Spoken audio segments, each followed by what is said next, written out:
जा रहा है। योगी सरकार यहां पर सबसे बड़ा अनुपूरक बजट लाने की तैयारी में है और 42,000 करोड़ तक का ये अनुपूरक बजट जो है वो माना जा रहा है। विकास कार्यों की गति यहां पर बरकरार रहेगी।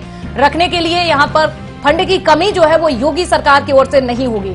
पिछले बजट की यहां पर बात करें तो 33,768 करोड़ रुपए की तुलना में करीब 8,500 करोड़ रुपए ज्यादा इस बार अनुपूरक बजट होने जा रहा है। लखनऊ से बड़ी खबर, विधानसभा का शीतकालीन सत्र 28 नवंबर से शुरू होगा। योगी सरकार सबसे बड़ा अनुपूरक बजट लाने की इस बार तैयारी में है।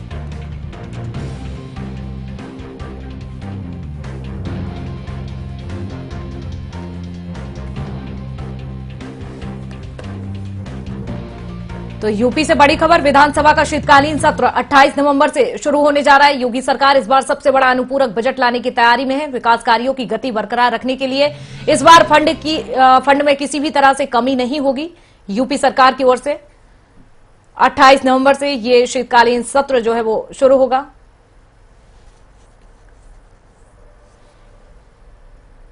माना जा रहा है योगी सरकार का ये सबसे बड़ा अनुपूरक बजट होने जा रहा है। जिस तरीके से लाने की तैयारी की जा रही है, विकास कार्यों की गति बरकरार रखने में यहां पर फंड की किसी भी तरह से कमी नहीं होगी। और इसी पर ज्यादा जानकारी के लिए प्रिंसिपल करस्पॉन्डेंट पंकज तिवारी भी हमारे साथ जुड़ चुके हैं। पंकज, यहां पर विधानसभा का शीतकालीन सत्र जो है वो 28 नवंबर से शुरू होने जा रहा है और माना जा रहा है योगी सरकार का ये सबसे बड़ा अनुपूरक बजट लाने की तैयारी में योगी सरकार है। आखिर इस बजट के क्या कुछ मायने हैं, क्या लोकसभा चुनाव से भी जोड़ सकते हैं, क्योंकि ये सबसे बड़ा बजट जो है वो माना जा रहा है।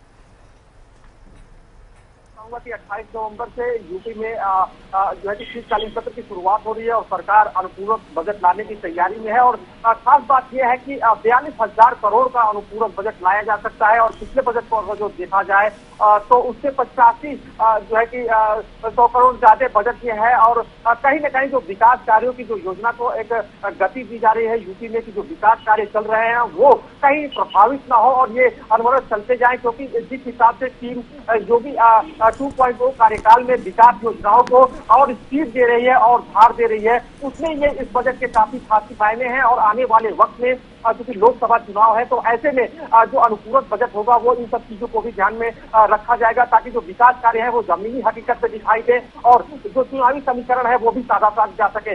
मुख्य बात ये है कि इसमें गन्ना भुगतान जो है किसानों का, इसके लिए भी बजट आ सकता है। साथ ही साथ जो तीर्थ क्षेत्र है उनके विकास के लिए, खास करके रामनगरी अयोध्या के लिए बजट हो सकता है। और स्टेट कैपिटल रीजन जो दिल्ली एनसीआर की तर्ज पर बनाया जा रहा है, राष्ट्रीय राजधानी जो क्षेत्र है उसी की तरह लखनऊ में प्रदेश की राजधानी का जो क्षेत्र होता है एससीआर, तो स्टेट कैपिटल रीजन को लेकर के भी इसमें प्रावधान हो सकते हैं। कुल मिलाजुला के माना जा रहा है कि जो शीतकालीन सत्र में ये जो अनुपूरक बजट पेश करने जा रही है सरकार, ये बहुत बड़ा बजट है और जो विकास कार्य जो चल रहे हैं प्रदेश के अंदर उसमें विशेष गति इस बजट से मिलेगी। बिल्कुल पंकज, इस बजट को अगर देखा जाए तो कौन से वर्ग को यहाँ पर फायदा हो सकता है, किस पर कितना ज्यादा फोकस किया जा सकता है, क्योंकि योगी सरकार लगातार एक ही बात कहते आ रही है कि किस तरह से यूपी को यहाँ पर $1 ट्रिलियन की अर्थव्यवस्था बनानी है। तो इस पर लग रहा है जैसे कि काम शुरू हो चुका है, क्योंकि सबसे बड़ा ये बजट माना जा रहा है।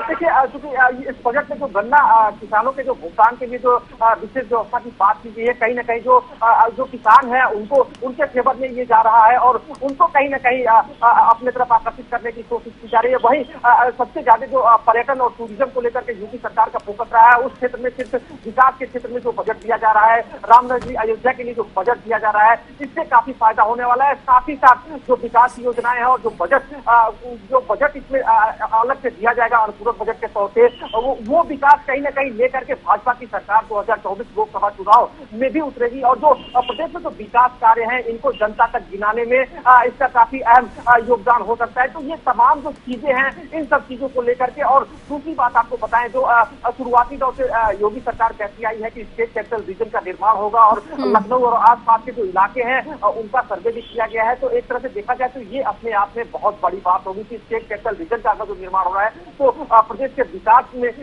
गति मिलेगी। राजधानी के जो परिक्षेत्र हैं उनके विकास के लिए जो है कि तमाम तरह की जो योजनाएं हैं उनको लागू की जाएगी और ये सब चीजें, ये तमाम जो मुद्दे हैं वो जनता तक कहीं ना कहीं सरकार लेकर के जाएगी, अपने रिपोर्ट कार्ड के तौर पर ये पेश करेगी।